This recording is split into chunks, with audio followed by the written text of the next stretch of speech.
Poe. He was born Edgar Poe in Boston, Massachusetts, to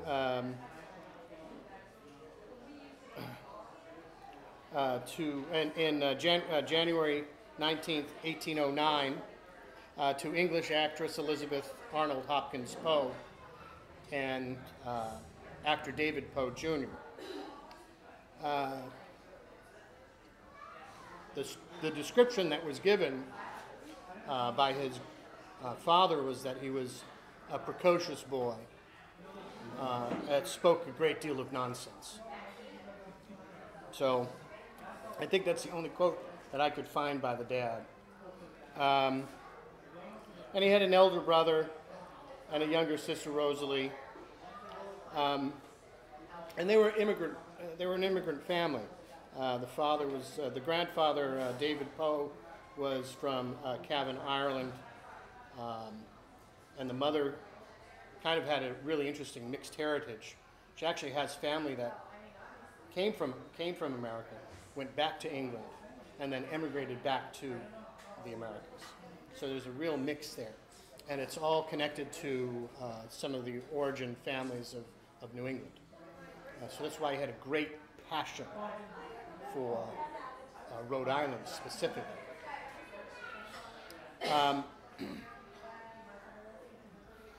Anyways, Edgar was very interested in Shakespeare as a young man,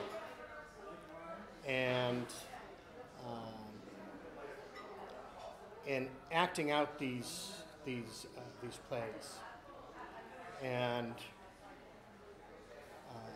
of course, coming from a long line of actors,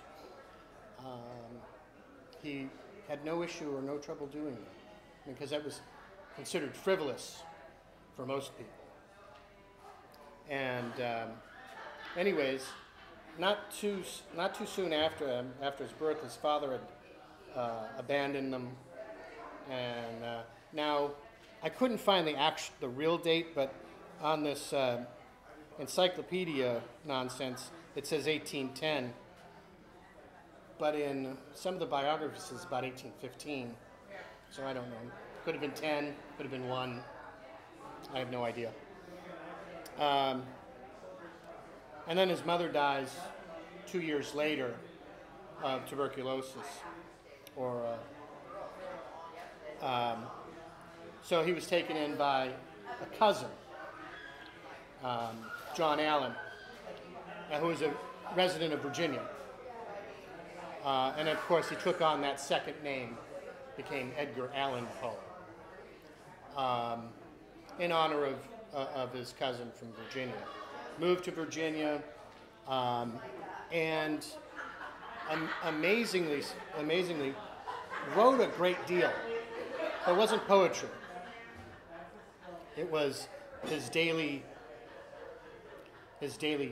life, weather, how things were going, this journaling thing. And of course, his cousin, who was a successful merchant, said, "You're wasting your time, you got to stop this acting thing, forget about the writing, stop the journaling, get your stuff together, be a man." And so obviously their relationship was a little bit tenuous. Right, Peter? Yeah. So what I thought was interesting is that when he was taken in by the Allens, they baptized him as an Episcopalian. Now, just to let you know, his Poe and Hopkins ancestors were British Unitarians. So it was kind of a weird thing, because he eventually comes back to Unitarianism. So what's the big deal about Edgar Allan Poe? He's an author, he's a poet, he's an editor, he's a literary critic, and he's considered the primary American Romantic movement writer. He was basically the guy who really engineered a movement. And so we'll get back to all of that, but I want to bring Martha up here to give her introduction.